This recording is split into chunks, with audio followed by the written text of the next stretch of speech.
안녕하세요. 김태현 목사입니다. 뚜벅뚜벅 메시지. 오늘은 히브리서 강의 11번째. 내 마음에는 무엇이 새겨져 있는가? 내 마음에는 무엇이 새겨져 있는가? 히브리서 8장 1절에서 13절의 말씀 가지고 함께 뚜벅뚜벅 걸어가겠습니다. 오늘 본문에 중요한 말씀이 나옵니다. 예수 그리스도께서 이 땅의 제사장들과 비교했을 때 더 좋은 언약의 중재자, 더 좋은 언약의 중재자라는 말씀입니다. 6절. 그러나 이제 그리스도께서는 더욱 훌륭한 직무를 맡으셨습니다. 그가 더 좋은 약속을 바탕으로 하여 세운 더 좋은 언약의 중재자이시기 때문입니다. 자, 여기에 더 좋은 언약, 새 언약이라고 말씀하였는데, 그리스도인이라면 반드시 알아야 하고 믿어야 하고 누려야 할 은혜입니다. 안타까운 것은 그리스도인들이 잘 알지 못한다는 것입니다. 더 좋은 언약이라 하였으니 옛 언약도 있음을 알 수 있지요. 옛 언약은 하나님께서는 이스라엘 백성들에게 율법을 주셨을 때 하신 약속을 말합니다. 율법을 지키는 자에게 복을 주시겠다. 하나님께서 약속을 하신 것이죠.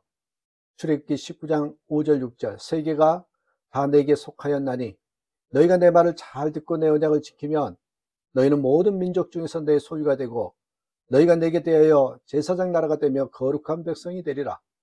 너는 이 말을 이스라엘 자손에게 전할지니라. 이것이 율법을 주시는 하나님의 계획입니다. 하나님의 의도는 마음껏 복을 주시려는 것이었습니다. 이스라엘 백성이 복받은 백성인 이유는 이와 같은 언약을 가진 백성이기 때문이지요. 복을 받을 길을 알고 있는 것입니다.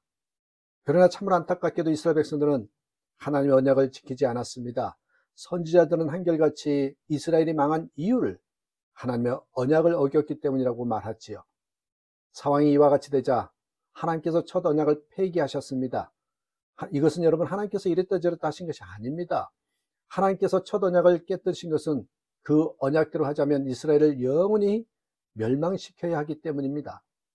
하나님의 마음은 저주가 아니었습니다. 율법을 지켜 복을 받으라는 것이었죠. 그러나 이스라엘 백성들은 율법을 지키지 못했습니다. 그래서 하나님께서는 너무나 놀라운 계획을 세우셨습니다. 그게 뭡니까? 새 언약입니다. 그것은 율법을 지키지 않아도 된다는 것이 아니에요. 오해하지 말아야 합니다. 율법이 나쁜 것은 아니잖아요. 율법은 그 자체로는 완전하고요, 거룩하고 선합니다. 그것을 주신 하나님과 같은 것입니다. 하나님의 새 언약은 우리가 율법을 지킬 수 있도록 해 주시겠다는 것입니다. 그 새 언약이 오늘 본문에 언급된 것입니다. 10절. 그날 뒤에 내가 이스라엘 집과 맺은 언약은 이것이니 나는 내 율법을 그들의 생각에 넣어주고 그들의 마음에다가 새겨주겠다. 그래야 나는 그들의 하나님이 되고 그들은 내 백성이 될 것이다. 하나님의 새 언약은 하나님께서 직접 하나님의 백성들의 마음에 들어오셔서 마음을 뒤집어 바꾸시겠다는 것입니다. 마음에다가 율법을 새겨주시겠다는 것입니다. 하나님께서 우리가 율법을 지키게 하시려 한다면 할 수 있는 방법이 많았을 것입니다. 입에 재갈을 물리시고 모든 술이나 마약을 다 없애시고 벼락으로 죄 지은 자를 다스린다면 우리는 하나님의 계명을 지킬 것입니다. 그러나 하나님께서는 우리가 두려움으로 하나님의 율법을 지키는 것, 어쩔 수 없이 겉으로 지키는 것을 원하지 않으십니다. 하나님께서 원하시는 것은 우리의 마음입니다. 그래서 하나님께서는 우리의 마음에 하나님의 법을 새기기로 언약하신 것이죠. 고린도후서 1장 22절에 하나님이 우리에게 인치시고 보증으로 성령을 우리 마음에 주셨느니라. 예수 그리스도를 믿는 성도는 누구나 마음에 하나님께서 임하신 것을 알게 됩니다. 11절. 그리고 그들은 각각 자기 이웃과 자기 동족을 가르치려고 주님을 알라고 말한 일이 없을 것이니 작은 사람으로부터 큰 사람에 이르기까지 모두 나를 알 것이기 때문이다. 여러분, 여러분의 마음에는 무엇이 새겨져 있습니까? 여러분의 심장이 뛰는 것을 어떻게 느낄 수 있습니까? 꼭 꺼내보아야 알 수 있는 것은 아니잖아요. 성령님도 마찬가지입니다. 이미 여러분 안에 성령 하나님의 임재를 느끼고 계십니다. 예수님, 나의 주님, 하나님 아버지 이렇게 부르면서 또한 오늘 메시지를 듣는 이 마음이 바로 거기에 해당되는 것이죠. 코스타에서 한 남자 청년이 손을 들고 어느 목사님께 질문을 하더래요. 펑펑 울면서 나는 회개도 계속했고 죽었다고 고백했지만 죄를 이기지 못하고 있어요. 왜 죄를 끊지 못하나 생각해 보았더니 여전히 제겐 죄가 즐거워요. 이제 저는 어떻게 해야 하나요? 라는 질문이었습니다. 무슨 말입니까? 회개도 소용없고 십자가의 복음도 능력이 없고 주님은 함께 하시지 않으셔서 그런 것이 아니거든요. 죄 짓고 사는 것이 왜 그렇게 가슴이 뜨겁고 안타까우나 눈물을 줄줄 흘리면서 공개적으로 고백하는 그 마음의 중심의 역사는 도대체 여러분 무슨 역사이겠습니까? 성령의 역사가 아니면 있을 수 없는 일입니다. 마음이 바뀐 것입니다.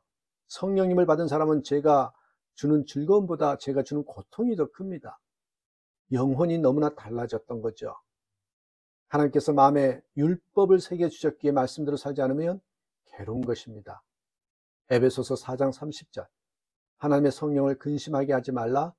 그 안에서 너희가 구원의 날까지 인치심을 받았느니라.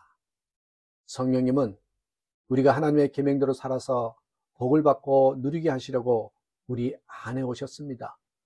그런 안타까운 것은 근심만 하시는 것입니다. 그러나 근심이라도 감사한 것입니다. 떠나지 않으신 것입니다. 주일 예배 11조 용서하고 사랑하지 못하면 근심이 되지요. 왜요? 성령님 때문입니다. 성령님이 내 마음에 계시기 때문이지요. 그러나 우리는 분명히 알아야 합니다. 성령님이 오신 것은 근심만 하려고 오신 것이 아닙니다. 하나님의 말씀대로 살게 하려고 오신 것입니다. 새 언약을 주신 하나님께 우리가 할 일은 성령님과 꾸준히 친밀함을 훈련해 가는 것입니다. 마음을 여는 것이죠. 요한계시록 3장 20절에 볼지어다 내가 문 밖에 서서 두드리노니 누구든지 내 음성을 듣고 문을 열면 내가 그에게로 들어가 그와 더불어 먹고 그는 나와 더불어 먹으리라. 여러분, 그리고 주님의 마음을 품는 것입니다. 주님의 마음을 품는 것. 빌립보서 2장 5절에 너희 안에 이 마음을 품으라 곧 그리스도 예수의 마음이니. 스펄전 목사님께서 한 사람으로부터 좋은 지팡이 하나를 선물 받았습니다. 흙단목으로 만들어졌고 지팡이 손잡이 부분에는 금으로 입히고 보석 장식도 멋지게 한 지팡이였습니다. 그 선물을 소중히 여기고 있었는데 어느 날 도둑이들은 그것을 가져갔습니다. 그들은 지팡이를 부러뜨리고 금을 씌워진 부분을 분리하여 망치로 두드렸습니다. 그리고 그 금덩어리를 전당포에 가져갔지요. 그런데 전당포 주인은 그 사람들을 경찰에 신고해서 붙잡혔습니다. 왜냐하면 그 금덩어리에는 스펄전이라는 이름이 새겨져 있었기 때문입니다. 망치로 두드렸지만 그 새겨진 이름을 지울 수 없었던 것입니다. 에베소서 1장 13절 그 안에서 너희도 진리의 말씀 곧 너희의 구원의 복음을 듣고 그 안에서 또한 믿어 약속의 성령으로 인치심을 받았으니. 마귀는 우리를 이런저런 실험거리로 망가뜨리려 하지만 성령의 인치심은 반드시 우리를 지켜내십니다. 이것이 우리가 항상 감사하는 이유죠. 이것을 믿고 살아가는, 그래서 주님과 늘 친밀하는 저와 여러분 되시길 주님의 이름으로 축복합니다. 감사합니다.